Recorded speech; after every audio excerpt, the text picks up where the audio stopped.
Time to start, and thank you, Mrs. Lipstack, for being here with us. And let me do it the proper way.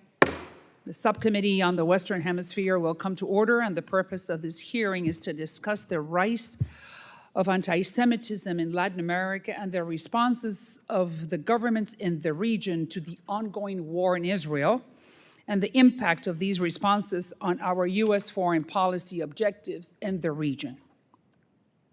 And now I'm going to recognize myself for an opening statement. So October 7th of 2023 is the day that will live in infamy in the history of the Jewish people.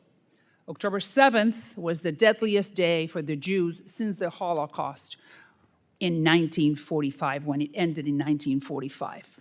Since that fateful day, Latin America, what's happening in the continent, what we're seeing is an explosion of anti-Semitism.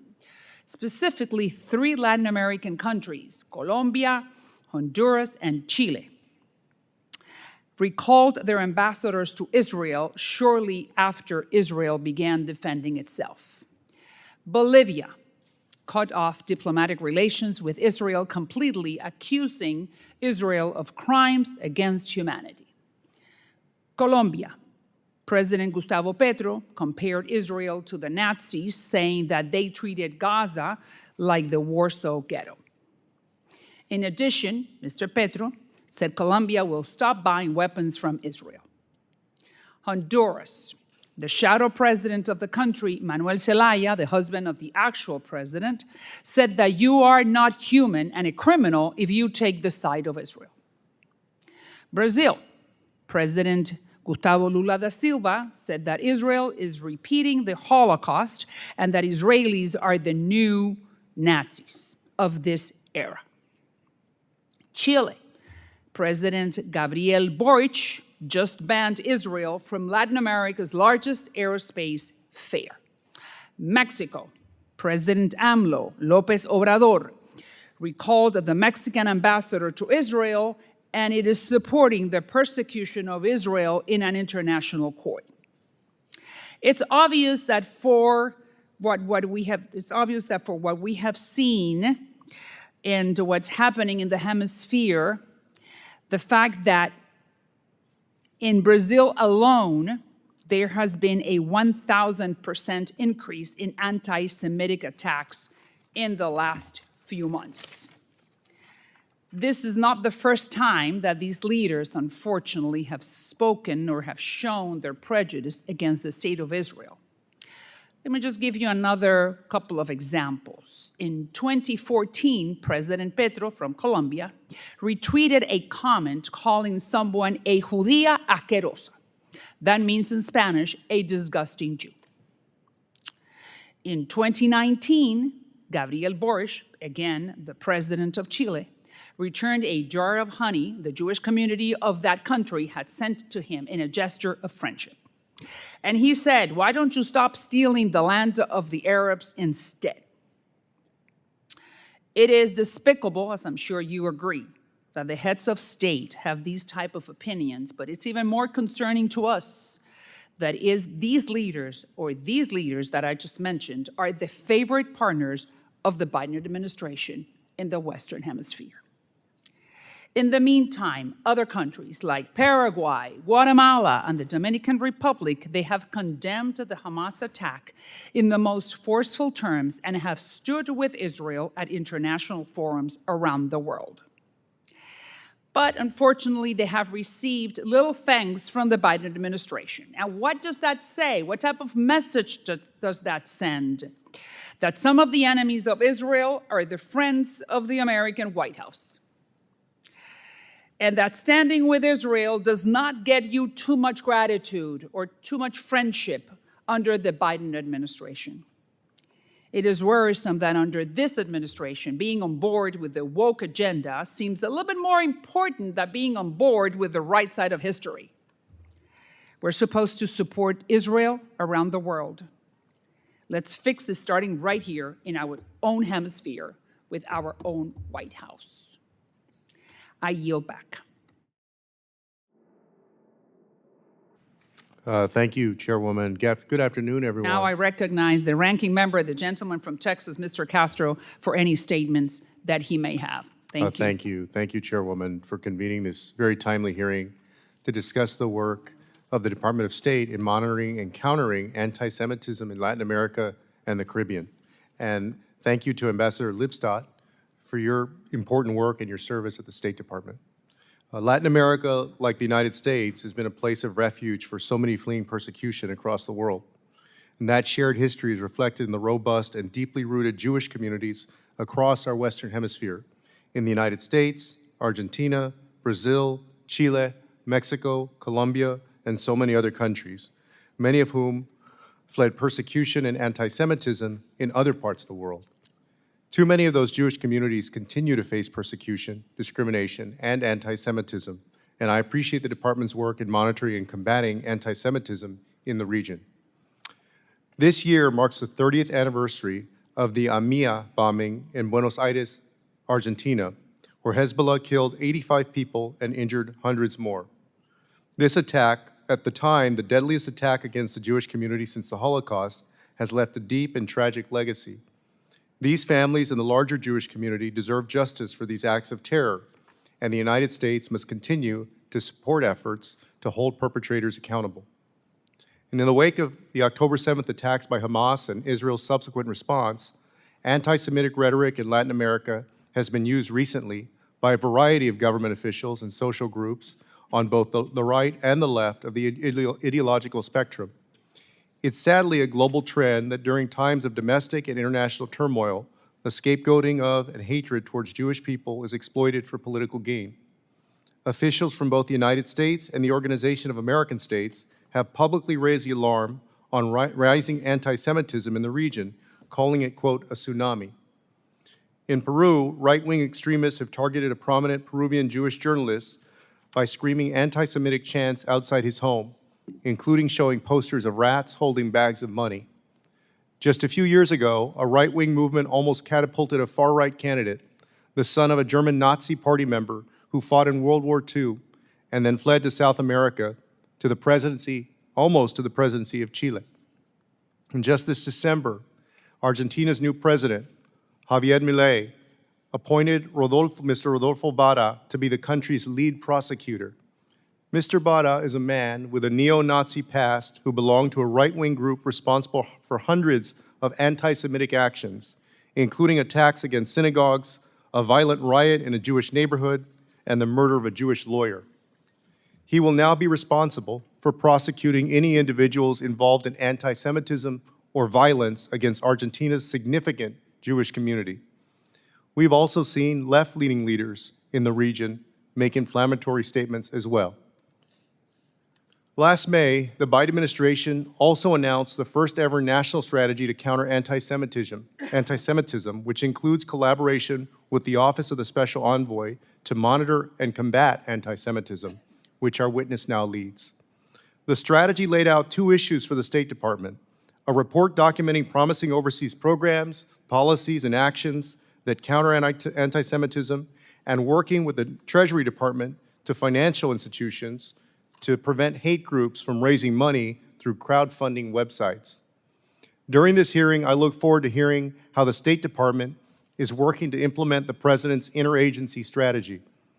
In drafting the interagency strategy, the President also made an important decision to acknowledge that, quote, there are several definitions of anti-Semitism which serve as valuable tools to raise awareness and increase understanding of anti-Semitism.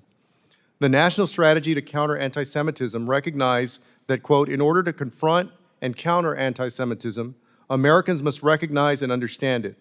It noted that, quote, there are several definitions which serve as valuable tools to raise awareness and increase understanding of it. But, critically, the strategy focused on action to counter anti-Semitism rather than debate over definitions that sap energy from urgent action. I understand that your office, which was established before President Biden's interagency strategy was released, solely uses the International Holocaust Remembrance Alliance's working definition of anti-Semitism and does not use other definitions, such as the Nexus document that may be appropriate to the context of the countries that you're working in. A core function of your office is helping other countries, including in Latin America, establish mechanisms and law to effectively counter anti-Semitism. I ask that in your office's work to follow the President's lead and focus on holding other governments accountable for concrete action to combat anti-Semitism instead of codifying definitions. Myself and several of my colleagues worry that countries can take advantage of the outsized focus on definitions to avoid taking concrete and practical action to protect Jewish people in Latin America. In preparing for today's hearing, I was reflecting on the diversity of cultures, races, religions, ethnicities that exist in our hemisphere, and how Jewish communities are an important pillar of our society that deserve to live in peace and security. And I look forward to working with you on that effort. I yield back, Chairwoman. Thank you, Mr. Castro. Now, other members of the committee are reminded that opening statements may be submitted for the record. Today, we have a witness from State Department who works on the issues of combating anti-Semitism globally, including Latin America. The Honorable Deborah Lipstadt is the Special Envoy to monitor and combat anti-Semitism for the Office of the Special Envoy to monitor and combat anti-Semitism at the State Department or at the Department of State. Thank you very much for being here with us. Your full statements will be made part of the record, and I'll ask each of you to keep your spoken remarks to 5 minutes, you and to the rest of my colleagues, in order to allow time for member questions. I now recognize you, Madam Ambassador Lipstadt, for your opening statements.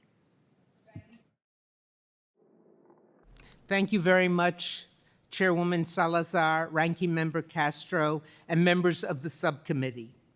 I really welcome this opportunity to discuss the increase of anti-Semitism in the Western Hemisphere and the State Department's active engagement in the region. Anti-Semitism is more than solely a threat to Jews and Jewish communities. But if it were just that, that would be enough. Governments have the responsibility to protect their citizens and protect particularly members of minority and vulnerable groups from discrimination and violence. But anti-Semitism is more than just a threat to Jews. It is a multi-leveled threat to well-being, to national well-being, to democracy, national security, and stability. Today, I want to talk specifically about our many efforts in the Western Hemisphere to monitor and combat anti-Semitism, which has become even more urgent, as you mentioned in your opening statements, since October 7th. The Jewish community organizations in Brazil recorded, again, as you mentioned, a 961% increase in anti-Semitic incidents during October 23 compared to the same period in 2022. In Argentina, there were more than 100 reported anti-Semitic incidents in January 2024 alone, representing a 600% increase compared to the same period in 2023. The ADL also reports that synagogues, grocery stores, streets, restaurants, and schools in Brazil, Canada, Chile, Mexico, and Peru, amongst others, were defaced, vandalized, received bomb threats, and targeted with gunfire. This is only the beginning of a long list of recorded anti-Semitic incidents in the region within the past few months. The Western Hemisphere has become a key focus of our efforts, my and my team's efforts to combat rising global anti-Semitism for quite some time. My deputy, Aaron Kiak, and I have visited numerous countries in the region since my swearing in to convey the message that the United States government takes anti-Semitism seriously and urges governments, communities, law enforcement to do the same. As part of my first international trip in office, I traveled to Argentina in July 22 to be present for the 28th anniversary of the attacks against the Argentine-Israel Mutual Association, AMIA, a Jewish community center in Buenos Aires, which killed 85 people and injured hundreds. We also went to Chile to meet with Jewish community representatives, government officials, and participate in interfaith dialogue. I might mention that until October 7th, the bombing of the AMIA building in Buenos Aires was the largest and most significant attack on any Jewish community since the Holocaust. Sadly, that's been eclipsed. This past December, I traveled to Canada, and my deputy finished an extensive trip to Argentina, Chile, and Brazil. I plan on returning to the region later this year. In Canada, I met with my Canadian counterpart, Special Envoy in Preserving Holocaust Remembrance and Combating Anti-Semitism, Deborah Lyons. I met with local law enforcement, university representatives, and the Jewish community. In short, Jews throughout the hemisphere are not only feeling unsafe, but are now taking active measures to ensure their safety. For example, a third-generation Jewish deli owner in Montreal shared that his partners implored him not to decorate the windows of the deli for Hanukkah because they feared the restaurant being vandalized. A Jewish student asked me what he should tell fellow students when they ask if it is safe for them to come to campus. We and our mission in Canada continue to work closely with our Canadian partners. But I also want to talk and stress our on-the-ground observations and efforts in Latin America. Although overall levels of violent incidents reported in Latin America are far lower than in Europe and the United States, the Jewish community in Latin America has faced a rise in anti-Semitism since the October 7th Hamas terrorist attacks. We have seen and heard from leaders in the from community members, Jewish community members in the region, of their deep concern. We have seen leaders in the region perpetuate anti-Semitic tropes online and conflate criticism of Israel's policies with anti-Jewish hatred, singling out local Jewish communities. Now, I stress, of course, that criticism of the policies of the government of the State of Israel are not, of course, necessarily anti-Semitic. However, holding all Jews responsible globally for policy disagreements with Jerusalem is anti-Semitic. In October 2023, we publicly called out Colombian President Pedro's offensive and inflammatory remarks comparing the Israeli government's actions to the Hitler regime. Recently, my deputy met with a top Venezuelan opposition leader who has faced decades of anti-Semitism by Maduro supporters because of his Jewish roots. We publicly called this out and declared support for him and others who face hatred because of their religious or ethnic background. We are deeply disappointed that some Latin American countries, including, as you mentioned, Bolivia, have chosen to suspend or cut diplomatic relations with Israel since the Israel-Hamas conflict, and that some others, including Honduras, Chile, and Colombia, recalled their respective ambassadors to Israel for consultations. We do not believe that reducing diplomatic channels works towards our shared goal of promoting a long-term solution to the crisis. When my deputy traveled to Chile in December 2023, he had conversations with high-level government officials and urged them to engage with the local Jewish community at the highest level. While the need for vigilance remains essential, there are also some signs that some are moving in the right direction. Argentina has shown leadership in the fight against anti-Semitism. In addition to being the only Latin American country that is a full member of the International Holocaust Remembrance Alliance, IHRA, Argentina is also the first country in the region to appoint a special representative for the fight against anti-Semitism, Ambassador Fabiana Loguzo. My deputy had the honor of speaking alongside her and Fernando Lotenberg, Organization of American States, OAS Commissioner to Combat Anti-Semitism, at the American Jewish Committee Conference in Santiago in December 2023. Their voices to educate the public and combat anti-Semitism in the region are vital, especially now. We meet frequently with Commissioner Lotenberg, the OAS, and our U.S. ambassadors to see how we can work together. Unfortunately, Commissioner Lotenberg does not have the designated funding, which limits the reach of his office. Nonetheless, I want to commend him because even with such limited resources, Madam Ambassador, sorry I'm interrupting. You're 3 minutes over. Okay. And I would like to, and I have your remarks. We can always submit them for the Fine. record. No problem. But we would like to give the opportunity to the other members and to myself to start a line of questioning. So thank you. And, You're welcome. and I have been following. I'm going to recognize myself for 5 minutes and then give the opportunity to the rest of the committee. Okay. When you travel to these countries in Latin America, you are the American representative. You know, the United States is highly regarded by all these countries. Whether they like us or not, they need us, right? So you are the American representative. Okay. So, what are the consequences for a Petro or a Lula or a Zelaya to be insulting Israel, one of our most important allies in the Middle East? Do they think that there is going to be any type of consequences from the American government if they were to behave that way? Because when the president of a country speaks, then that gives license, gives a patent or an open door to all the other members of that society that hate Israel to come up and say something or do something. So what are the consequences? It's an excellent question.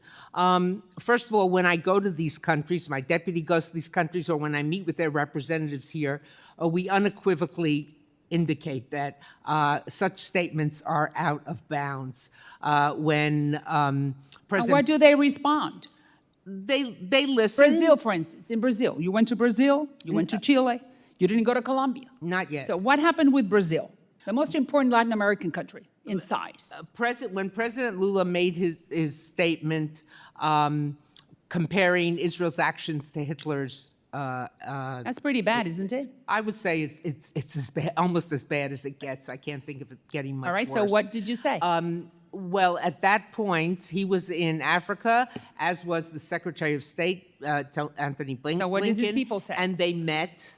And I know that in their meeting, Secretary Blinken called him out for having said that.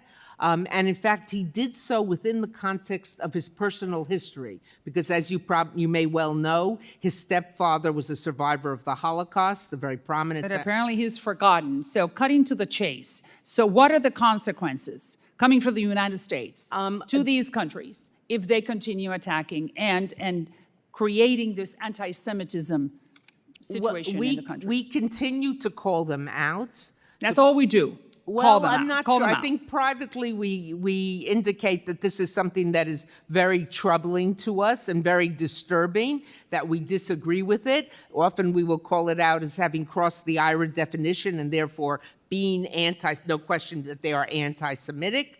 The further consequences, my colleagues in the State Department, I hope we expect follow up on that. But we let them know that this is something we take seriously. You can't just make statements like these and think, okay, I can get away with it. In fact, one of the things we say in combating anti-Semitism, when other heads of state, foreign ministers, ambassadors ask us what they should do, one of the primary things we say is the head of the government, the leaders, have to call it out unequivocally, immediately, and without reservation. And you understand that those, and I agree with what you're saying, but they have been invited to the White House and they have been treated very nicely, even though some of those leaders in Latin America, even though you're sending that message. So it's contradictory. Well, I would hope... Have you advised the White House? I don't want to speak specifically on what advice I've given privately, but what I would say is that when we encounter them, especially if they have made such outrageous statements as they have made, and as you have indicated and I've indicated as well, that this is not something that we find acceptable. And in fact, as I like to talk about it, and I've been meeting also with members of our intelligence community to help educate them about anti-Semitism, that when you see anti-Semitism, think of it like the camel's nose under the tent. It may seem like a small thing, but there's a lot of camel behind it. In other words, it may seem like... They are the camel. Well, probably sometimes that's right, but that little statement is indicative of bad things to follow. All I'm saying is, and I'm sure that you agree, is that Israel is our #1 ally. I'm not saying that we want peace in Israel and that we want peace in the region and that we understand that the Palestinians are going through a very hard time at the time. We understand all that, and no one has the monopoly on compassion. But I think the United States should send the message to our allies in the Western Hemisphere that we need to be on the same page when it comes to Israel. And what we have seen lately is it's complete divergence. It's completely moving away from what we have established for the last 50 years towards Israel. So aren't you concerned? I'm deeply concerned. I'll tell you, I'm deeply concerned not just about the region, but we've seen it in Europe, we've seen it in other places. Well, but let's stay in Latin America. Okay, staying with Latin America, many of the statements which you have referred to, which I have referred to, cross the line. Thank you. Cross the line. So then what are the consequences when you cross the line? That's what I'm saying, not just scolding you. Well, I would hope that there will be, that they will get the message that this is something, if they want to work with the United States closely, this is not something that redounds to their benefit. But it's important to recognize that criticism of Israel, even severe criticism of Israel, is like severe criticism of any other country. But too often in the recent past, we've seen that criticism morph into pure and unadulterated anti-Semitism, as in the examples you cited. Thank you very much. I'm so happy that someone recognizes this, what's happening in the Western Hemisphere within the State Department. Now I recognize my friend, the ranking member, Mr. Castro, for 5 minutes. Thank you. Ambassador, once again, thank you for your testimony today, and thank you for your work. As I mentioned in my opening remarks, the Biden administration released the U.S. National Strategy to counter anti-Semitism last May. And can you give us a status update on where we are in implementing the parts of the strategy that refer to the State Department and to your office? Yes, we are. The strategy, as you probably well know, not only was an extensive strategy, but came with calendar benchmarks of when certain things should be done. My office submitted our report to the White House, indicating where we are. And what we have done is we've conducted very extensive travel to these various countries. And when I go, I returned from Germany and from London. When we go to these countries, we meet with government officials, we meet with NGOs, and we meet with members of the Jewish community. We meet with students, Jewish students on campus, non-Jewish students, et cetera, and we indicate to them, we take this seriously. We take this seriously because as I said in my opening statement, first of all, every person has a right to live in security. A job of a government is to be, if I can draw a parallel, like a parent in loco parentis. Keep the kids safe. That's what a parent's job is, to make sure that your child is safe. Everybody has different definitions of safe, and you've got to keep the Jewish community safe. But recognize that when you see anti-Semitism, it's not like the camel's nose. It's like a yellow flashing amber light before the light turns red. If there's anti-Semitism, chances are there's going to be other hatreds. Chances are there are going to be bad things that follow. We have taken that on. We do it very vigorously, and we do it unapologetically. Thank you. And Ambassador, the President's national strategy to counter anti-Semitism states that, quote, there are several definitions of anti-Semitism which serve as valuable tools to raise awareness and increase understanding of anti-Semitism, unquote. Your work is international, and there may be expressions of anti-Semitism in other countries that are rarely seen in the United States. And it's important that we recognize that. In your engagement with countries in Latin America, how are you working with partners to identify how anti-Semitism manifests itself in the local context of those nations? Whenever we travel to any country, including to Latin America, as I mentioned, I'll be returning to Argentina specifically to be present on the 30th anniversary of the AMIA bombing. I was there on the 28th anniversary. I saw what an impact my presence had on the community. I've been urging others to go. I said, this is a forgotten tragedy. This is something that we recognize. And 2 years earlier, there was the bombing of the Israeli embassy in Buenos Aires. It's been too easily forgotten, and it's got to be acknowledged, especially since we know pretty in various certitude who brought it about, and the persons who have never been brought to justice, and that's something that disturbs America greatly. We go to these countries, but before we go, we talk extensively to embassies and to consulates, to our embassies, our consulates, our locally employed staff. We very often reach out to the Jewish community. We want to hear before we go. Before I went to Chile, I met with members of the Chilean Jewish community who are here in Washington. One of the first meetings I had was with them when I arrived there. What are their concerns? What are they seeing on the ground? We don't want to just meet in, the rarefied atmosphere of government offices, but we want to meet with people on the ground and hear their experiences. Ambassador, you made two very important and related points. First, that there can be legitimate criticism of the nation of Israel, just as there is criticism of nations around the world for different policy reasons and other reasons. But secondly, that disagreement or discontent, even strong disagreement with Israel, should not translate into anti-Semitism or hatred or violent actions against Jewish people, whether it's in New York City, in Paris, in Buenos Aires, Mexico City, or anywhere around the world. So can you speak to how your office addresses distinguishing between anti-Semitism and legitimate criticism of the actions of the government of Israel?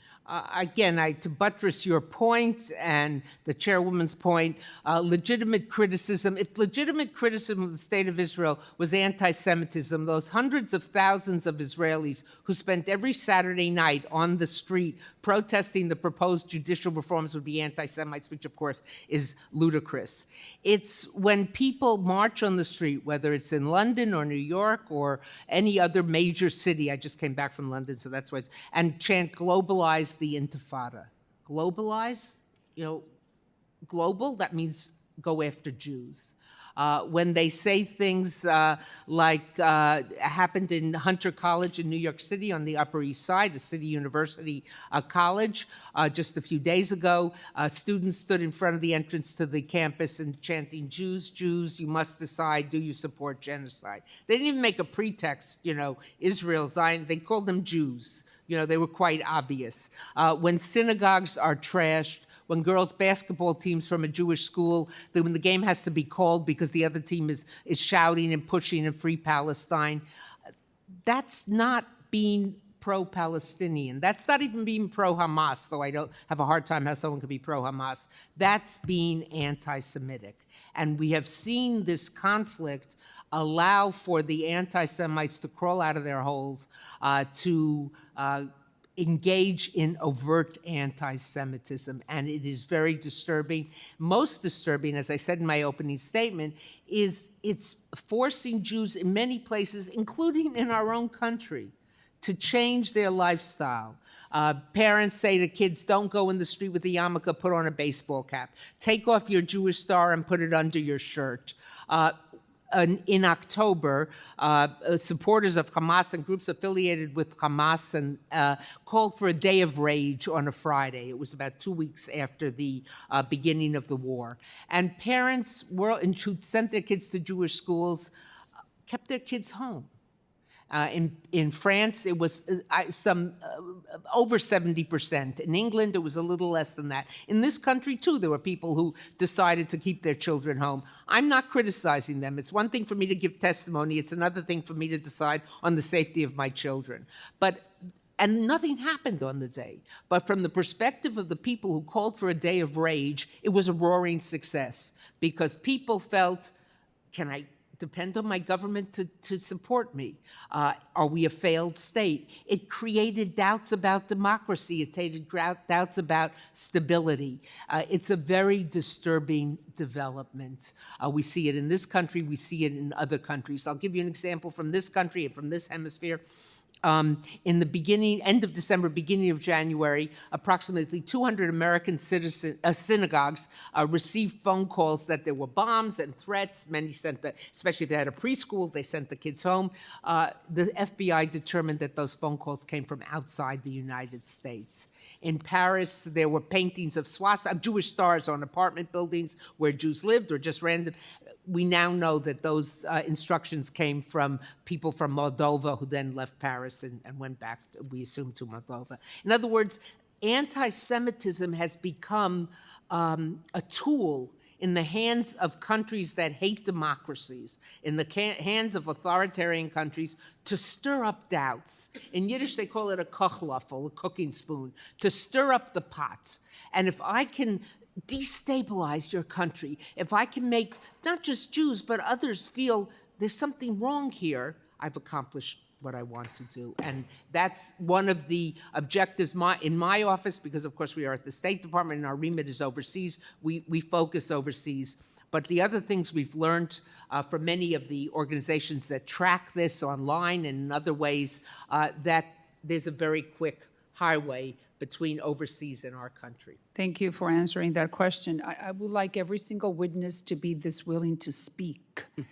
I mean, it's a rare occasion. So thank you for sharing with us your thoughts and your opinions and your experiences. I now recognize Representative Huizenga for 5 minutes. Thank you, Madam Chair and Ambassador. I'm sorry you're employed, quite honestly. I wish it wasn't the case. My colleague from Texas, I wrote this down, and I know you don't view this exclusively, but he said, sometimes we're seeing things overseas that are rarely seen here in the United States.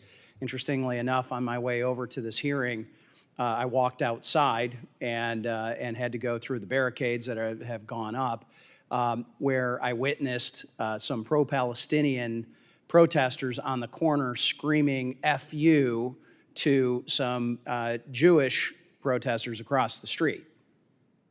That was half an hour ago. And you were just talking about what's happening on our U.S. campuses. I've got a very good friend, former colleague who I used to work with, who was employed up here on the House at one point, where his 2 daughters, who are in college, they're college age, they've put their Star of Davids away and no longer wear them on their necklaces because they're afraid of what's happening on their college campus. We are seeing a woeful lack of education that's both here and in the United States, and pulled some numbers. It's 31%. This is according to Conference on Jewish Material Claims Against Germany survey on awareness of the Holocaust. 31% of respondents here in the United States did not know that 6 million Jews were murdered in the Holocaust. 22% of millennials had never even heard of the Holocaust. And in Canada, you had mentioned Canada, it's even worse. 54% of all respondents did not know that 6 million Jews had been slaughtered. And the same 22% of millennials had never heard of the Holocaust. I mean, clearly there's a lack of education happening, whether it's here in the United States, in Canada, and other places. Now, and Canada kind of cuts close to home for me, and here's why. My wife was born in Canada. Her parents fled the Netherlands after World War II, after German occupation. I happen to be the chair of the U.S.-Canada Interparliamentary Group, and in fact, I'm going to be meeting with the government of Quebec here in a little while after this hearing. And when you brought up the Jewish deli owner in Montreal, it brought me back to college. Early in my college career, I'd made friends with a couple of folks on a trip. They invited me to come up to Montreal. They were Jewish. I'm forever, they were in the textile business. I'm forever thankful to them because they taught me what a really, truly good bagel was for the first time.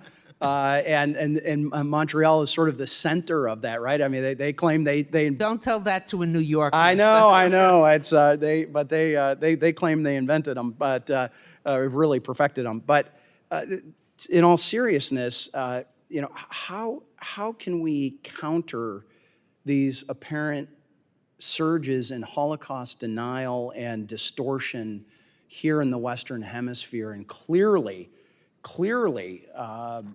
we've got young people that are susceptible to this. And I'm curious what your assessment is on actors like Hamas and Hezbollah and Iran and others that for this using this spike in anti-Semitism as an opportunity to engage in the Western Hemisphere here, especially with young people.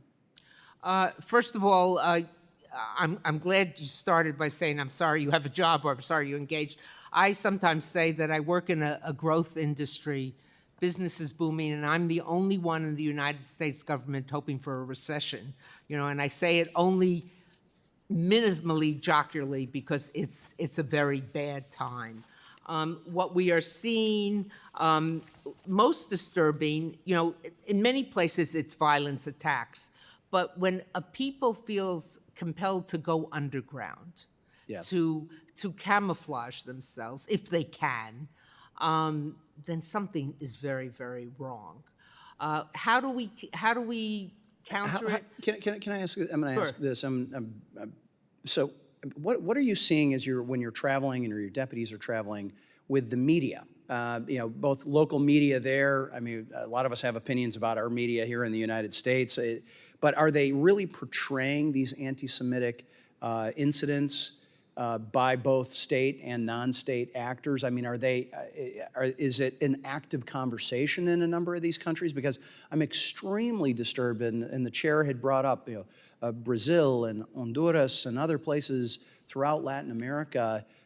We just talked about Canada as well, and I have family in Canada yet. My wife's family is still there. My answer would be it depends where you go.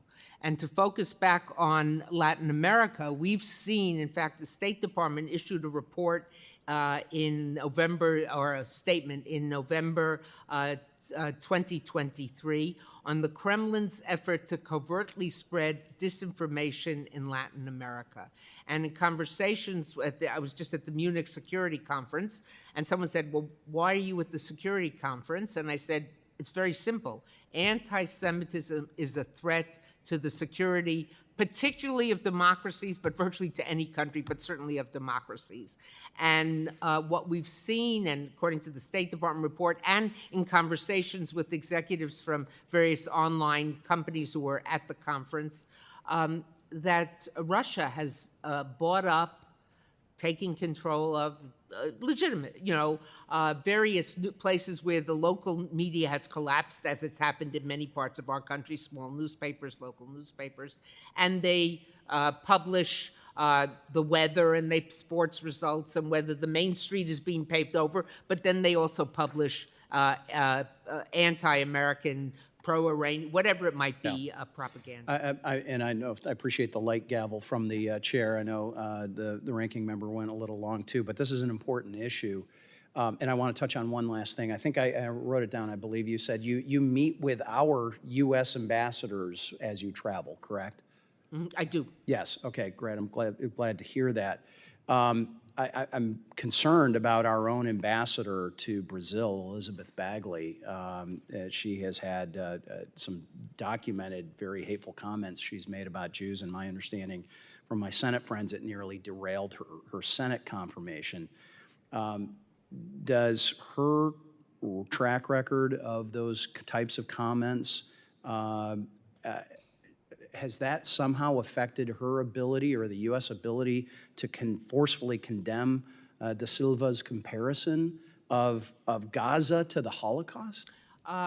What I've seen from our post is that post-Brazil, Embassy Brazil takes this issue very seriously. I know that Ambassador Bagley addressed some of these issues in her confirmation hearings, and I don't want to, that's I guess I'm more concerned about we having a forceful voice when we see this, when trade partners and allies and certainly the economic activity that we have between these our countries, we should have some influence over that. I want to make sure our ambassadors are not just speaking out. I want them to be forcefully screaming about this. I think they are. I think they also are meeting privately. I'll give you an example of a case I know better. Chile, our ambassador there, Ambassador Meehan, arrived in Chile on just the day after, I believe it was, but very close proximity to when President Boris refused to, when the new Israeli ambassador came to the palace to present his credentials,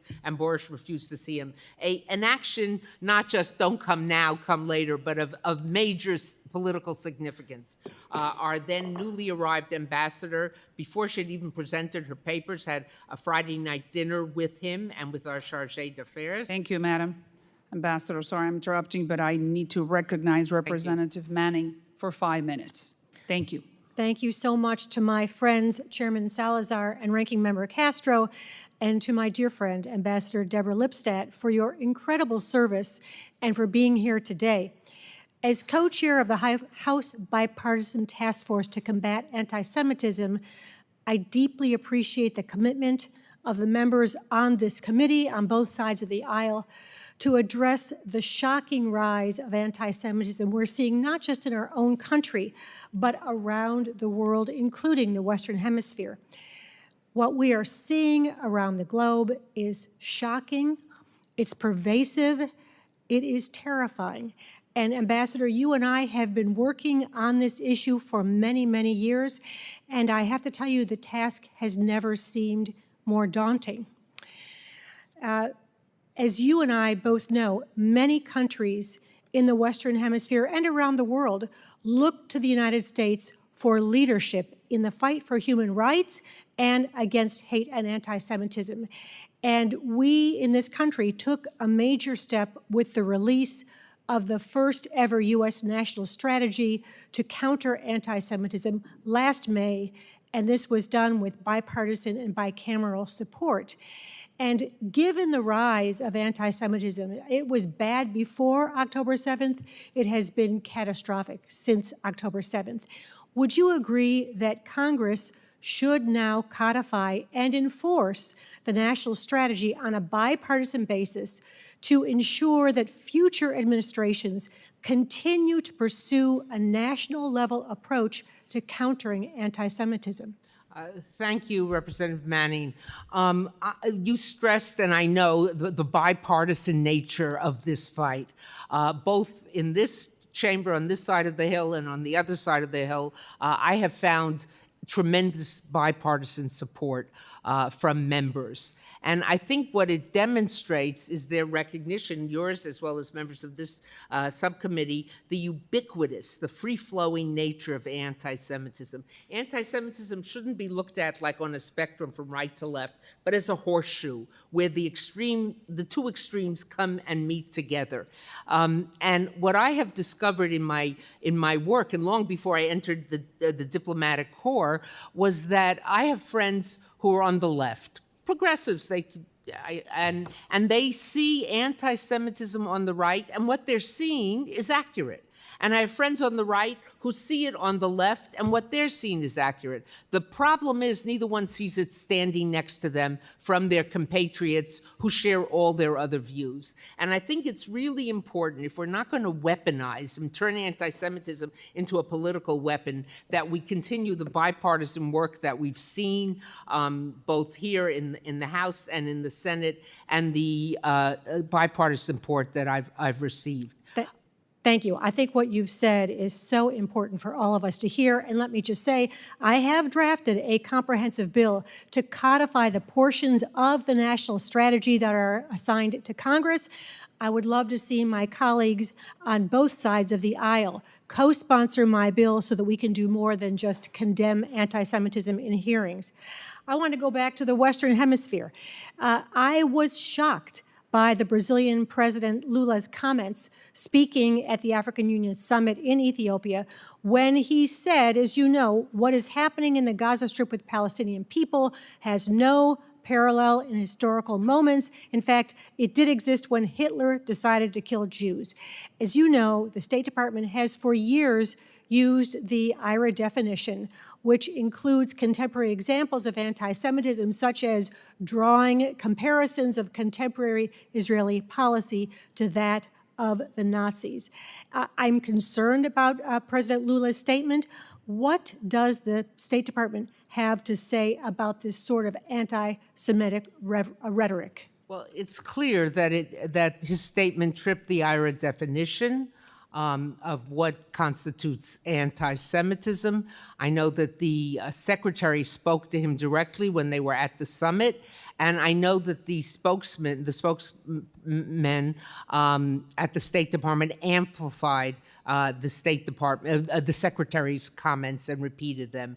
I also know that on the ground there has been a significant body of people, of political leaders, government leaders who have taken issue with this statement, but it's very disturbing. It's a trope that we're hearing, and it's anti-Semitism, as is denial. You know, someone earlier mentioned Holocaust denial. Holocaust denial took 2 decades to get any traction at all.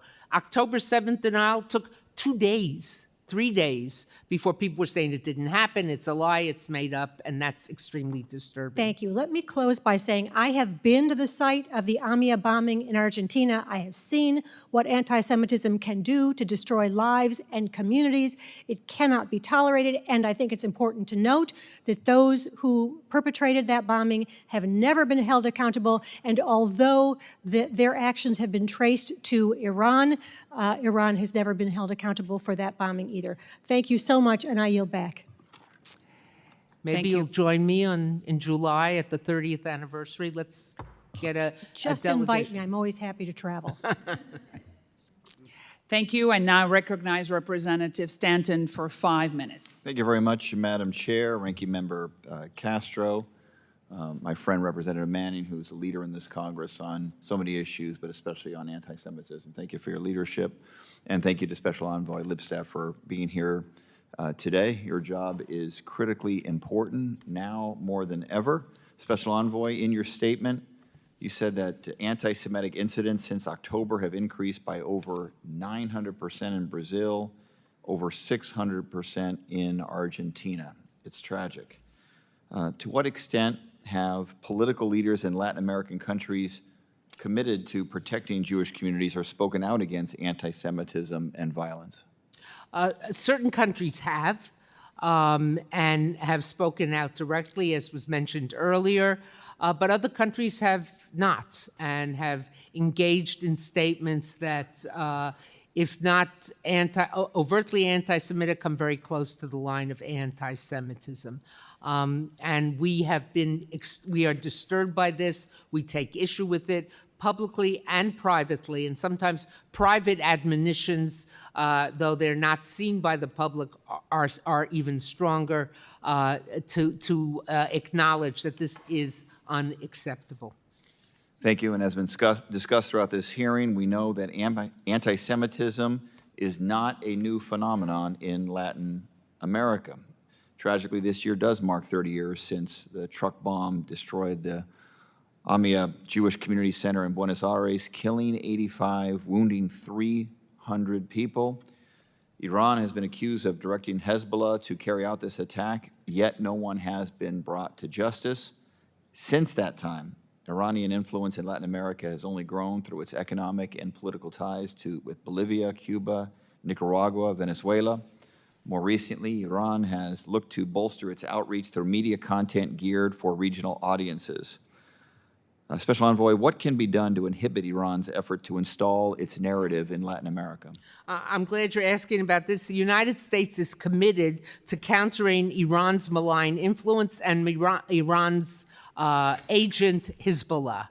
Which brings us back to the Middle East. The single, as we've mentioned earlier, the single deadliest attack in more than half a century, the AMIA bombing, underscored Hezbollah's global ambitions and is a clear example of Iran's support of international terrorism.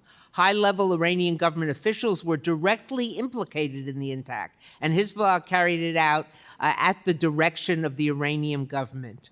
And it is deeply disturbing to us at the State Department particularly, but not only in my office. No one responsible for the attack has been brought to justice. The United States believes all Argentines deserve to have those responsible held accountable for this despicable and cowardly act. When I was in Argentina and I spoke with government officials, I called on them. I said, you'll never... It hangs like a lodestone over you, this unresolved, we know who did it, you know who did it. They must be brought to justice, even or especially 30 years after it happened. What are the implications of Iran and Hezbollah's alliances with certain governments and political groups in Latin America, especially for local Jewish communities? It's very disturbing, very, very disturbing. We see the tentacles of these relationships, this whether it's overt, more often than not, it's undercover, online, media influences, terrorism, and it is a threat to the Jewish community, and it is a destabilizing force, particularly, as I said earlier, but not only for democracies. They are not interested in seeing thriving democracies, and anti-Semitism becomes the pincer, the arrowhead for that attack. The 2023 U.S. National Strategy to Counter Anti-Semitism required that the State Department and your office report on promising overseas programs and actions that counter anti-Semitism. The report was issued in September 2023. Whether from the report or from your own work in the region, please share some notable programs, policies, and actions countering anti-Semitism from Latin America that you would like to highlight. Let me focus on something I mentioned earlier, but I want to stress it again because it's possible that this committee and members of this committee could have an influence here.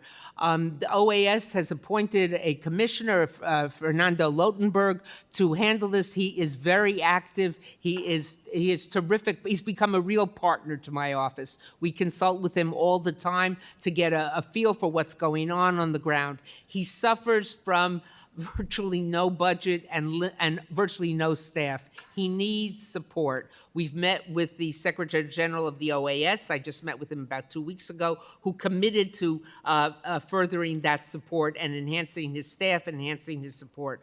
The Secretary General of the OAS said to me, anti-Semitism is not only an attack, but it works against. He said, if you have an economic problem in a country and you blame it on the Jews, first of all, you've enhanced the threat to Jews. Second of all, you haven't solved the economic problem.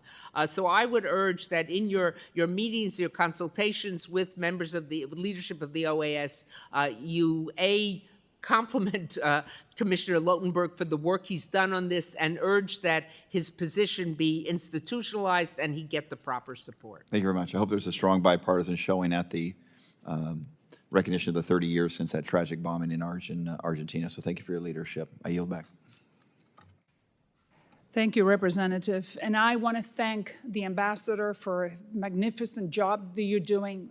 We very much appreciate the fact that you are not only an ambassador in title, but you're an ambassador in words and in actions, and that you're sending a very strong message to those who may not feel it, but the only thing that we could do is force them to behave well and not to send the wrong message to their populations in Latin America that being anti-Semitic or anti-Jew is okay.